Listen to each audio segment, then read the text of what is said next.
वहिनी या या या या. अहो काय सांगू वहिनी, घरी किती काम पडलेलं होतं, सर्व आवरायचं बाकी होतं, सर्व आवरून सावरून आलेली आहे. त्याच्यामध्ये सासूबाईचं, मुलांचं, सर्वांचं करावं लागते. बोलवा ना दादाला लवकर. हा बस, हा थांबा, बोलवते मी त्यांना, घरातच येते. तुमची बहीण आलेली, तिला राहायचं सांगा नका. घरातले काम मला सगळे आवरावं लागतात. अजून कसे नाही आले दादा आणि बहिणी? 1000 रुपये टाकायची गरज नाही, 101च टाकायचं. अगं पण असं चालत नाही ना.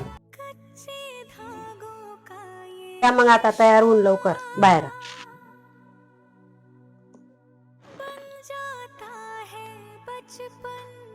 दादा मी का पैशासाठी आली आहे का इथं? मला हे पैसे नको. नाही राहू दे, काय झालं? नाही दादा, मी पैशासाठी नाही आली इथं. कधीतरी फोन करत जा, कधी आईला जरी फोन करत जा. या लाडक्या बहिणीच्या घरी कधीतरी ये, मला लई खुशी वाटेल. हो रडू नको, काय